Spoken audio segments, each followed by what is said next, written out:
नमस्कार दोस्तों, हमारे YouTube चैनल बजरंगलाल सैनी गुरु में आपका एक बार फिर से स्वागत है।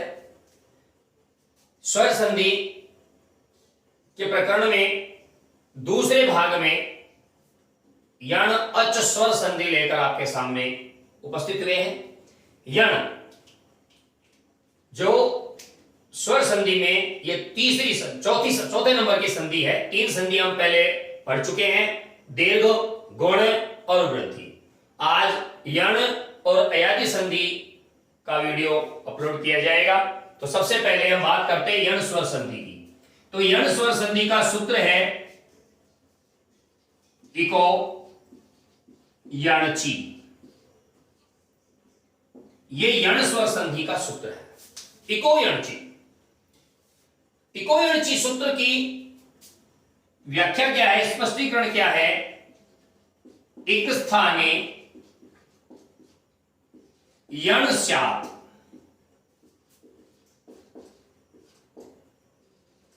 अचि परे। एक स्थाने यण स्यात् अचि परे।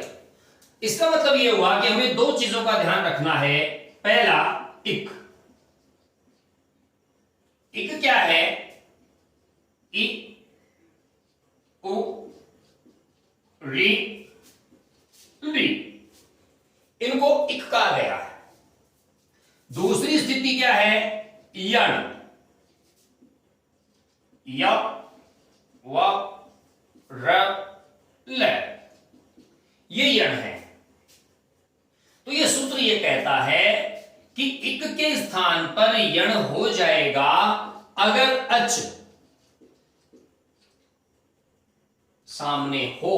अच यानी हम इसको हिंदी में यूं समझ सकते हैं कि सामने अगर कोई असमान स्वर है तो इक स्थाने यण स्यात्, अर्थात इक के स्थान पर यण हो जाएगा। इ उ री री के स्थान पर य व र ल हो जाएगा। अब ये जो इ उ री री, ये अपने ह्रस्व और दीर्घ दोनों रूपों का परिचायक है। ध्यान दीजिए, हम पहले तो थोड़ी सी एक माथाफोड़ी करते हैं स्वर की, क्योंकि बहुत बार आपका ये प्रश्न होगा, बहुत बार आप इस प्रश्न को पूछेंगे। ह्रस्व, दीर्घ, प्लुत,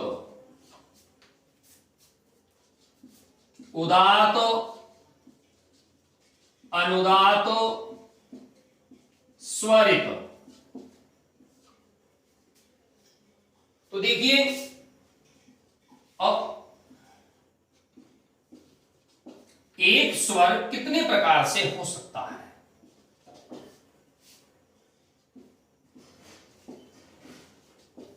गुणा 2। कौन कौन से? निरनुनासिक और अनुनासिक।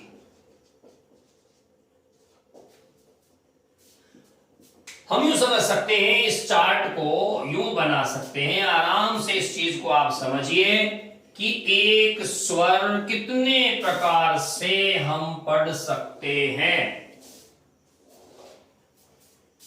ह्रस्व उदात्त है, उदात्त दीर्घ है, उदात्त प्लुत है, अनुदात्त ह्रस्व है, अनुदात्त दीर्घ है, अनुदात्त प्लुत है, स्वरित ह्रस्व है, स्वरित दीर्घ है, स्वरित प्लुत है।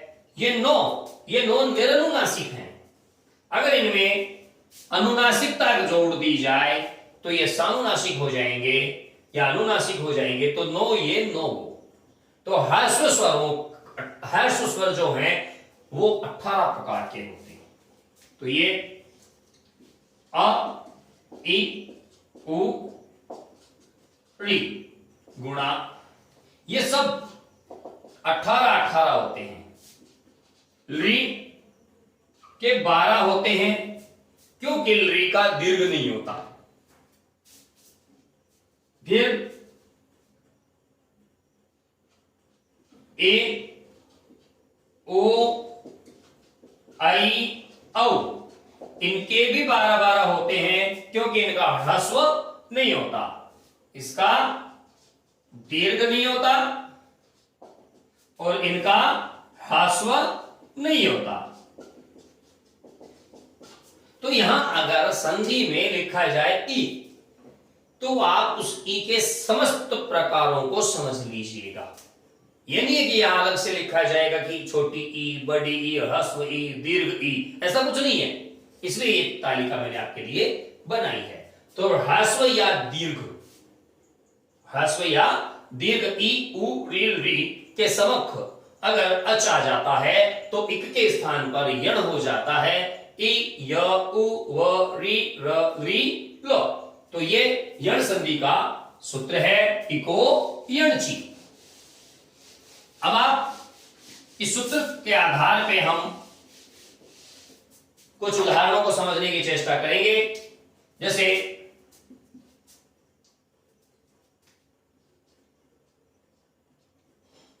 प्रति एकम, तो हम यहां देखेंगे प्र त, क्योंकि त में से हमने क्या निकाला, ई निकाल लिया, सामने ए कम। अब इस चीज को यूं समझिए, प्र तय हलंत हो गया क्योंकि इसमें स्वर निकल गया।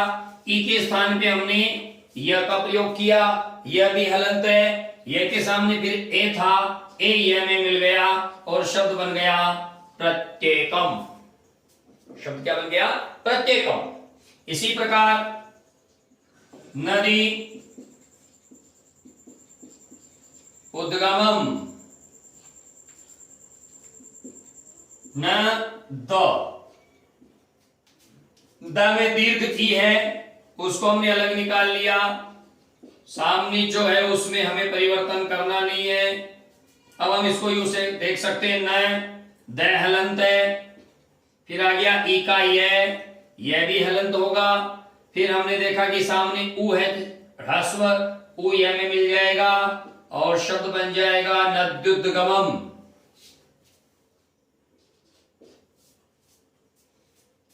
नद्युद्गमम। इसी प्रकार चमु अंगः,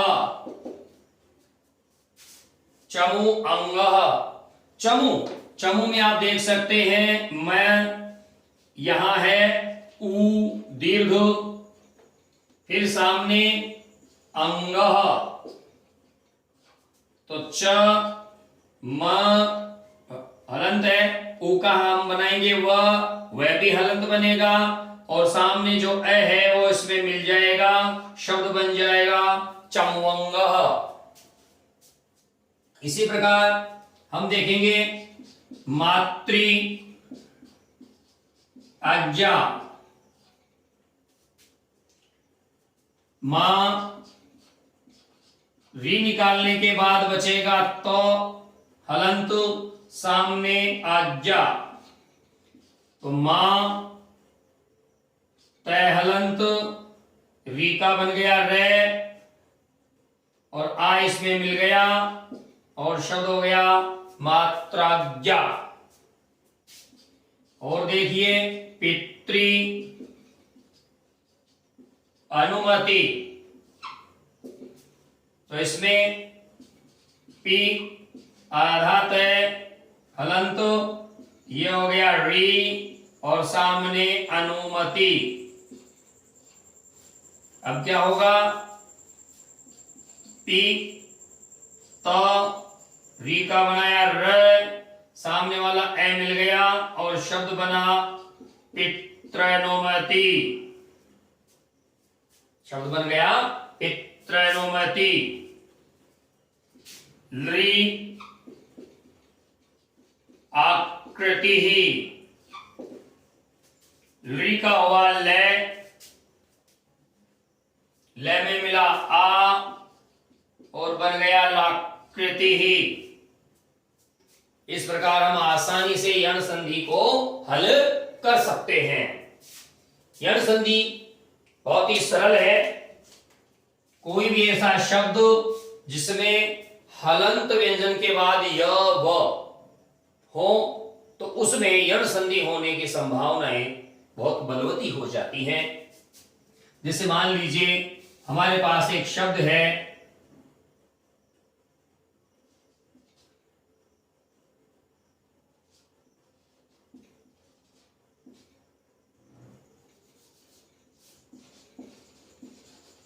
शुद्धुपास्य, ये शब्द है। अब हम इसको यूं देखते हैं, इस उ को अगर निकाल दें तो हमारे पास शब्द हो जाता है उपास्य। सुध या तो ह्रस्व या दीर्घ, तो ये हो जाएगा सुधी उपास्य। तो यण संधि बहुत सरल है, इसको हम आसानी से समझ भी सकते हैं। इको यणची इक स्थाने यण शात अचि परे, इक यानी ई उ रील री के सम्मुख, अच परे यानी अच यानी सामान असमान स्वर सामने हो तो इक के स्थान पे यण यानी य व र ल हो जाता है। और उदाहरणों के द्वारा आपने इसको समझने का प्रयास भी किया है। अब हम बात करेंगे अयादि स्वर संधि की। अयादि स्वर संधि जिसका सूत्र है एचो ए वाय आव है।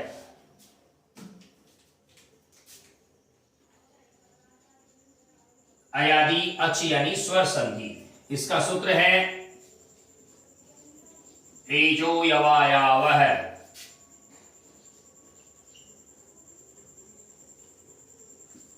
ये सूत्र क्या कहता है, इस चीज को आप समझिए। ये सूत्र कहता है पहली स्थिति एच, पहली स्थिति एच। एच क्या है, ए आई ओ औ, ये एच है। इसके सामने अच हो,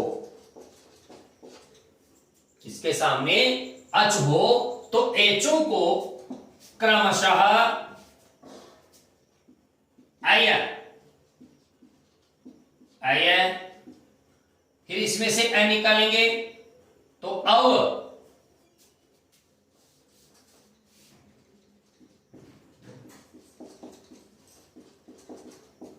अव, फिर आगे चलिए व में से आ निकालेंगे आ, फिर य, फिर य में से आ निकालेंगे आ व। तो ये सूत्र ये कहता है कि अगर एच के सामने अच हो तो एचो को क्रमशः अय आव, अय अव आव, आय आव आदेश हो जाता है। ए के स्थान पे अय, ओ के स्थान पे अव, आई के स्थान पे आय और औ के स्थान पे आव आदेश हो जाता है। तो अब इसको समझने का हम प्रयास करते हैं। देखिए चे अनम, चे अनम, तो यहां देखिए च में ए सामने अनम, तो इसका मतलब ये हुआ कि पहले एच है और जब एच है तो एच का हमें करना है अय, तो अय और सामने हो गया अनम। अब इनको आप वर्ण सम्मेलने च अर्थात सभी वर्णों को मिला दीजिए तो च में अ मिलने से ये पूरा, य में भी अ मिल गया और शब्द बन गया चयनम, शब्द बन गया चयनम। ठीक इसी प्रकार ओ इत्र, ओ इत्र में हमने देखा कि प ओ इत्र, तो प ओ का हमें करना है अब इत्र, प में ए मिल गया, व में ह्रस्व ई मिल गई और शब्द बन गया पवित्र, शब्द बन गया पवित्र। उसी प्रकार गई अकह, ग आई, आई का हो जाएगा आय और सामने है अकह, तो ग आ गा, ये में मिल गया ए, शब्द बन गया गाय कह। उसी प्रकार पौ अनम, पै औ का करना है हमें आव और सामने है अनम, तो ये हो जाएगा पै आ पा, व पावनम, ये हो जाएगा पावनम। तो इस प्रकार से एचों के स्थान पर हमें अयादि से अय अव आय आव आदेश करना है अगर सामने कोई अच है तो। जैसे मान लीजिए हमारे पास आ गया हरे ए, हरे ए, तो है रे ए, है रे ए का अय ए, है रे में ए मिल गया, य में ए मिल गया और शब्द बन गया हरये, शब्द बन गया हरये। मान लीजिए अपने पास शब्द है विष्णु ए, तो विष्णु ओ ए, विष्णु ओ का बनाना है हमें अव ए, फिर विष्णु, विष्णु में ए मिल गया, न पूरा हो गया, व में ए मिल गया, वे हो गया और शब्द बन गया विष्णवे, शब्द बन गया विष्णवे। तो ये अयादि संधि है। अयादि संधि में एच के स्थान पे अयादि आदेश हो जाता है, अय अव आय आव आदेश हो जाता है। इसमें एक छोटा सा एक सूत्र और चलता है, वो भी मैं आपको बता देता हूं। उस सूत्र को कहते हैं वान्तोई प्रत्यय, वान्तोई प्रत्यय। तो वान्तोई प्रत्यय क्या कहता है?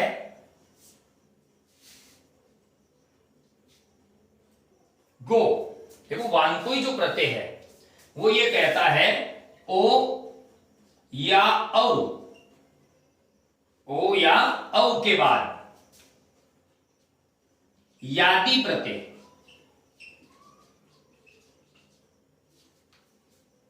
क्या आ जाए? यादि प्रत्यय आ जाए। यादि प्रत्यय का मतलब होता है ऐसा प्रत्यय जिसका पहला अक्षर यह हो।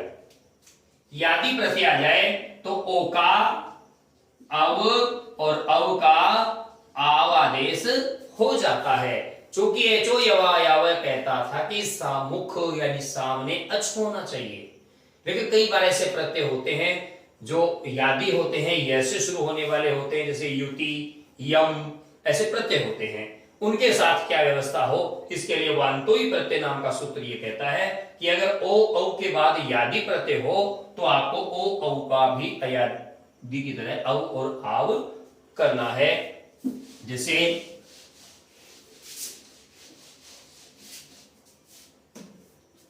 मान लीजिए शब्द है अपने पास गो यम, ये अपने पास शब्द हुआ, यम प्रत्यय यादि प्रत्यय है, तो गै ओ यम, गै ओ का अव और बन गया गव्यम। इसी प्रकार नौ यम, नै औ यम, न औ का हो जाएगा आव यम, सब मिलाएंगे न में आ मिल गया और ये बन गया नव्यम। तो इस प्रकार से वान्तोई प्रत्यय ये कहता है कि अगर ओ औ के बाद यादि प्रत्यय हो तो भी आपको अयादि ही करनी है। तो इस प्रकार से आज यण और अयादि संधि का ये वीडियो कंप्लीट हुआ। अगले वीडियो में हम संधि के अन्य प्रकारों के साथ फिर से हाजिर होंगे। आप हमारे चैनल को सब्सक्राइब कीजिए, लाइक कीजिए, शेयर कीजिए और इजाजत दीजिए। जय हिंद, जय भारत, जय तु संस्कृतम, जय तु भारतम।